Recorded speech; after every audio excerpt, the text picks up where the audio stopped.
Welcome to the second video in this Final Cut Pro 10 Master course, and here we will be covering creating libraries, events, and projects, as well as importing media, categorizing them by keywords, and deleting library-generated files. So, let's get into it. Now that we are in Final Cut, first thing we need to do is create a library. You can do that by going to File, New, Library. What a library does is keeps all of the files that you import, as well as render cache and thumbnail previews and any optimized and proxy media, and keeps it all in that folder. So in this case, I will go ahead and go to a hard drive.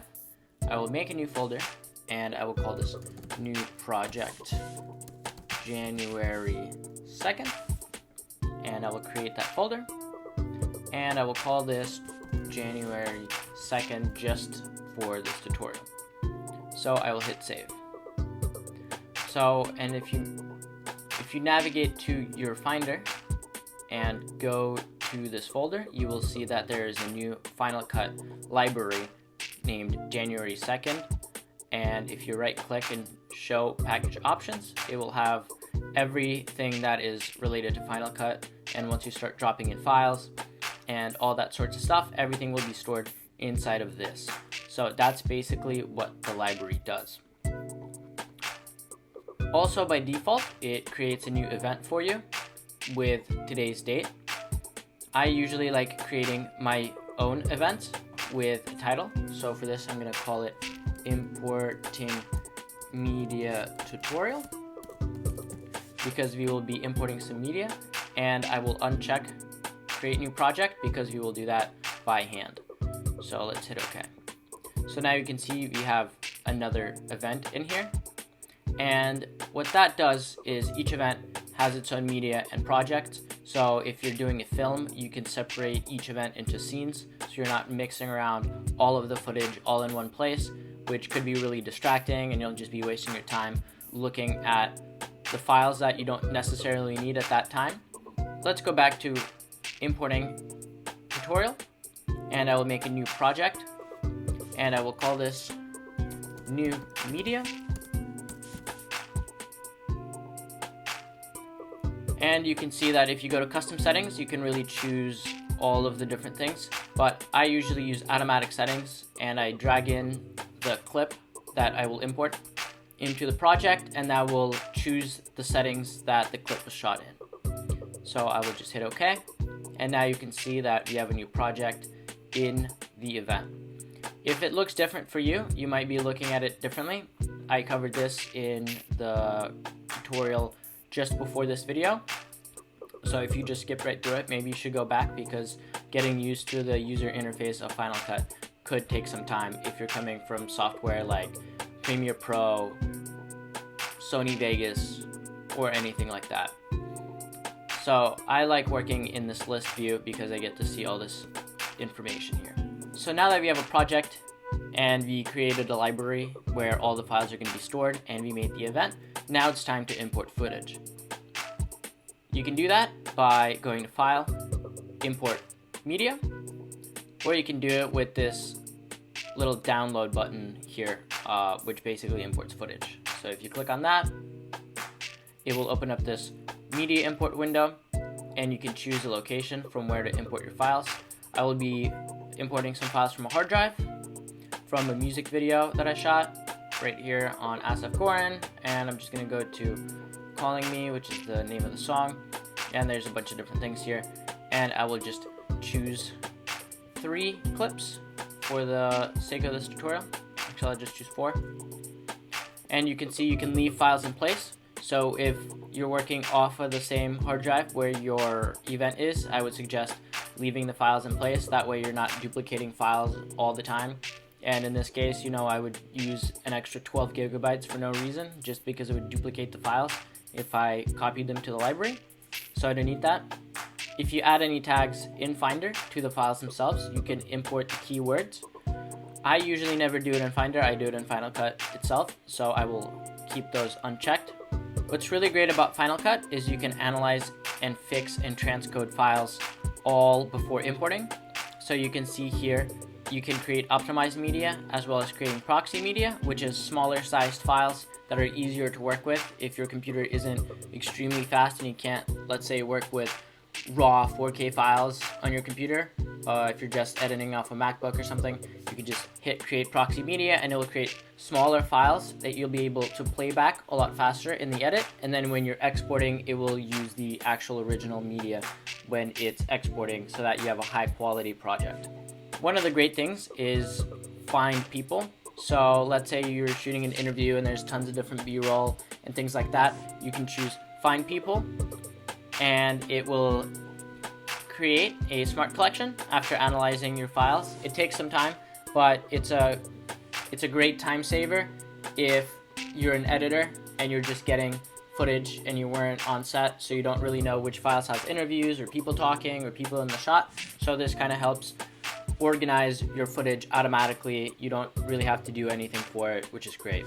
Analyze and fix audio problems. You can do that during import as well as all of these, but I usually like doing them by hand because, you know, if you hit balance color and then turns out you don't really like the way it auto balanced it for you, you would have to go back and change it. So usually I do it by hand to the clips themselves, and I will show you how to do that after. So I will uncheck find people because all of these shots have the guy in it. And so these are the settings I typically use when I'm importing files. And I usually check the close window after starting import because I'm typically done importing my files after I select them by hand from here. So I'm just going to hit import selected and it will start importing the files in. Okay, so all of my files are imported and you can see that there's no tasks left because there's a little check mark over here. And if you click on it, it will give you all the background tasks that are being worked on for the project. So let's take one of the clips here. I will choose this one and I will select arrange for the file to import in. So I kind of like this shot here with the really blurry lights, so I will hit I on the keyboard to set a in point and I will just play it through. Let's say this is good and I will choose O for out, and I can just take this clip and drag it into the project and it already makes it with the automatic settings for the same properties that this file was shot in. So you can zoom in the timeline by hitting Command plus and zoom in by hitting Command minus. You can also use the trackpad or the mouse to zoom in. If you forgot to import a file, you can also import by dragging and dropping a clip in. So I will show you how to do that right now. So let's say we don't have clip 31, which I would want to throw in here, and drag it in here, and it will just throw the clip in here. So this is just some B-roll footage of a taxi going by. Before I get heavily into my edit, I usually organize things by keywords. So you can do that by hitting the key button, and you can start putting in keywords for the clip that you selected. So for here I can put in taxi because I would use that a lot. And as you can see, as soon as you assign a keyword, there's a blue line that comes up on top of the clip which shows that you have keywords applied to this clip. So I can put taxi, maybe people, and night. These seems like pretty good keywords for this clip. And for over here, I can put in some keywords like Asaf, because that's his name. I can put in interior. That's basically all I need for this.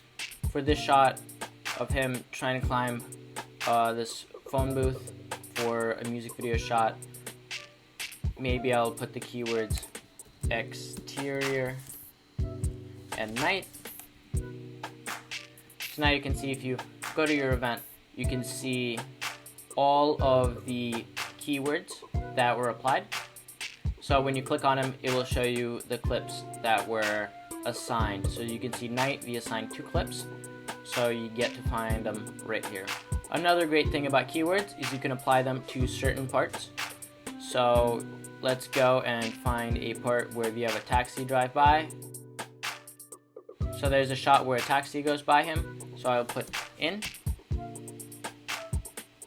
and out, again with I and O on the keyboard. And I can put in keywords and type in taxi.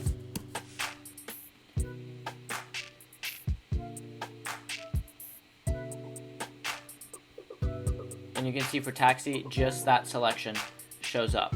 So if you have really long clips, like especially for music videos, where you shoot long takes to sync the audio, it's really helpful to be organizing things by keywords.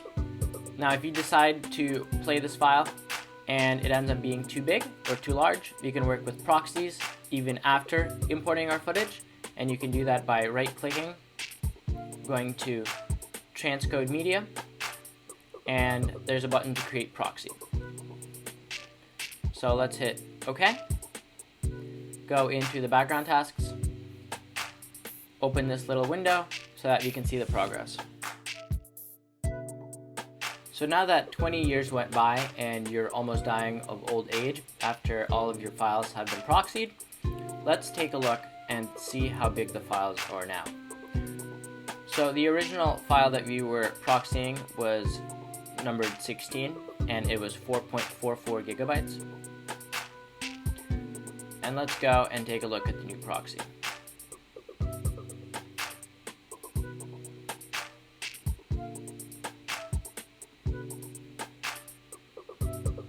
The new file is only 1.29, so about a third of the size. So because this file is a lot lighter and it's made with a compression that's really easy for Final Cut to handle, you can easily work with this file and it's going to be super easy.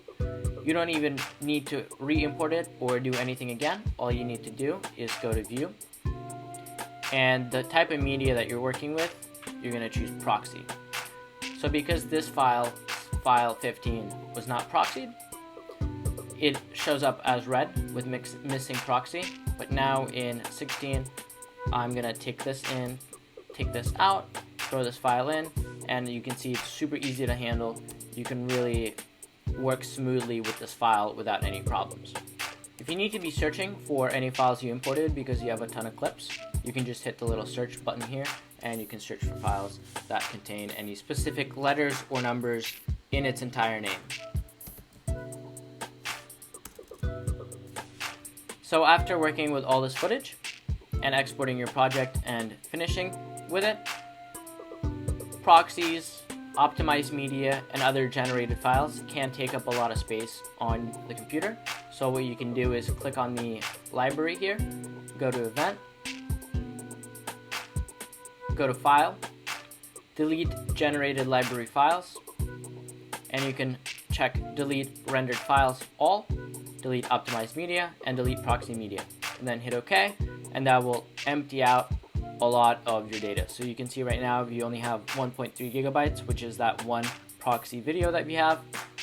So if you hit OK, it'll take a little bit,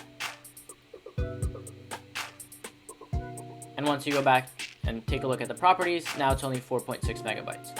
So when you're working with really big files, you can take up 200, 500, 2 terabytes, and it's all like proxy footage, proxy files, optimized videos. So once you're done with it, you can just delete all the generated files, and if you're ever going back to the project, all you would have to do is just optimize everything again if you're ever going back to it to make any changes, which could take up some time, but it's worth saving all of the space on your computer.